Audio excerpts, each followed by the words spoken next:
The last time we took a look at the fleet of Qatar Airways, the One World Alliance carrier had just settled its legal ordeal with Airbus regarding surface degradation of its A350 fleet. To be more specific, Airbus announced on February 1, 2023 that the two organisations had reached an amicable settlement in the legal dispute, while our video came out on March 4th.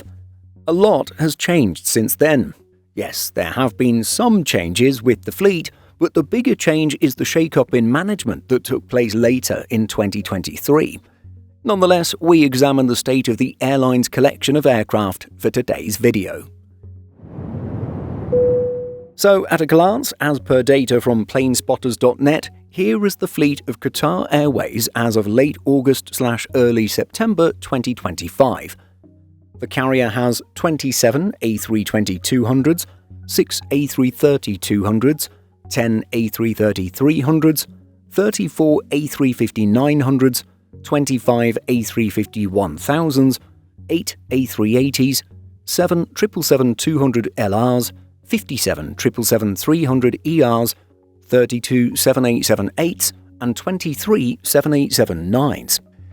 Now, there are technically also 8 737 MAX 8 narrow bodies as part of the fleet, although planespotters.net lists all 8 as parked.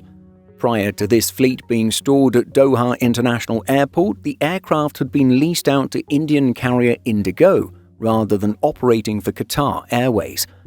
We'll discuss what's going on with the MAX jets a little later on in this video. In total, including the not-in-service 737s, Qatar Airways has 237 aircraft in late 2025. We should add that these numbers do not include the freighters that operate for Qatar Airways Group subsidiary Qatar Airways Cargo. If we did add those 28 freighters, then the total count would be 265.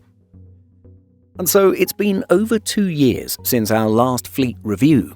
What types and quantities have changed? Well, you can see here what the carrier's aircraft composition was in early 2023. We won't read everything out, but you can see that the airline has reduced its quantities of some aircraft types. There are 2 fewer A320-200s and 2 777-200LRs have left the fleet.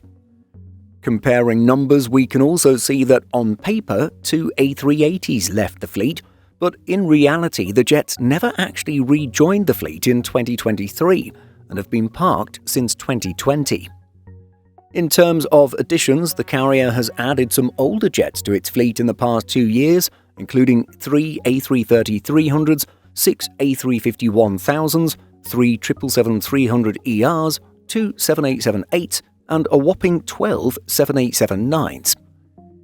It's interesting to us that the carrier has added some older, out-of-production aircraft. Digging into the data made available by planespotters.net, we can see that the A330-300s come from Oman Air, while the 777-300ERs come from various corners of the world. The 2 jets that joined in June 2023 were ex-Cathay Pacific, while the -300ER that joined in May 2023 was previously operated by Virgin Australia. While the 787 Dreamliner is still in production, we can see that Qatar Airways' 2 787-8s delivered in June 2025 are actually also from Oman Air. All of these used aircraft leases and/or acquisitions point to one explanation. The carrier doesn't have the new aircraft that it was expecting to have at this point in time.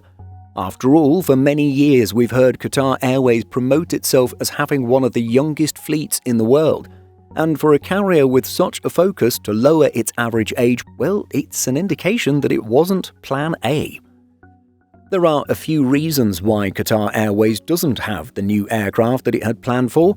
The pandemic is one part of this factor, as deliveries were halted for some time.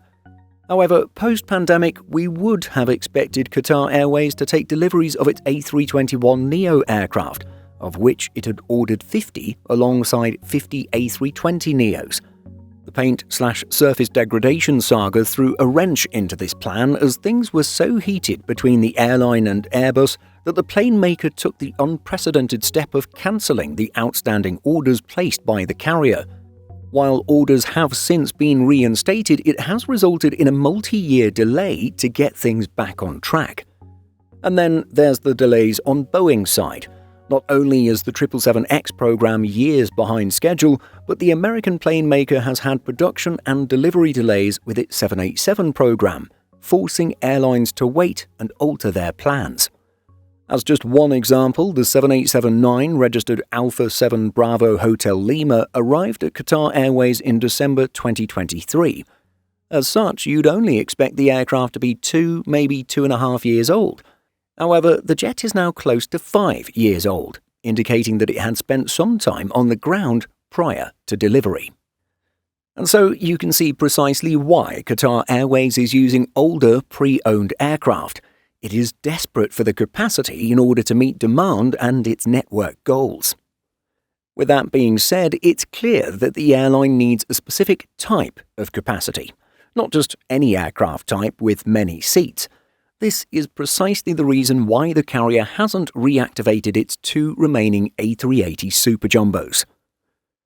We're actually not too sure what Qatar Airways will do with its 737 MAX 8 fleet. These aircraft were picked up by the Middle Eastern carrier in 2023 as they were made undeliverable to their original Russian customer S7 Airlines. The jets did enter service with Qatar Airways but were then leased out to Indian budget airline Indigo for what appears to be a roughly 6-month period. It would make sense that the airline simply doesn't want the hassle of dealing with yet another aircraft type and would prefer to keep the jet stored until it can find a taker. We know that the 737 has been more or less eliminated from Qatar Airways' future plans as its CEO has gone public to say that his airline would no longer take delivery of the 737 MAX 10, likely swapping the jet for other Boeing products. On that note, it was on May 14, 2025 that Boeing and Qatar Airways announced an historic order for up to 210 wide-body airplanes. The agreement is for 130 787 Dreamliners and 30 777X airplanes and sets a record as the largest wide-body order for Boeing, the largest order for 787 Dreamliners, and Qatar Airways' largest ever single order. The 210 figure comes from options for an additional 50 787 and 777X airplanes. And so, in one sense, we can see that Qatar Airways' new CEO is trying to undo some of the damage that took place under the carrier's previous leader, Akbar al-Bakr. Amid the airline's dispute with Airbus, al-Bakr went to Boeing and placed a large order for 737 MAX jets, which was largely seen as a demonstration that the airline chief was happy to take his business to Airbus's chief rival. And while the current CEO, Badr Mohammed Al-Mir, doesn't plan to have Boeing narrow-bodies in his airline's operations, he is certainly happy to continue strengthening his relationship with Boeing through the purchase of wide-body aircraft. With a relatively new CEO over at Boeing working to get his company back on track, we'll hopefully see the 777-9s delivered to Qatar Airways in 2026 or 2027. So, what are your thoughts on the current state of the Qatar Airways fleet?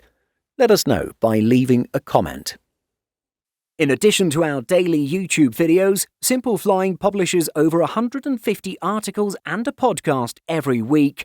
Visit simpleflying.com.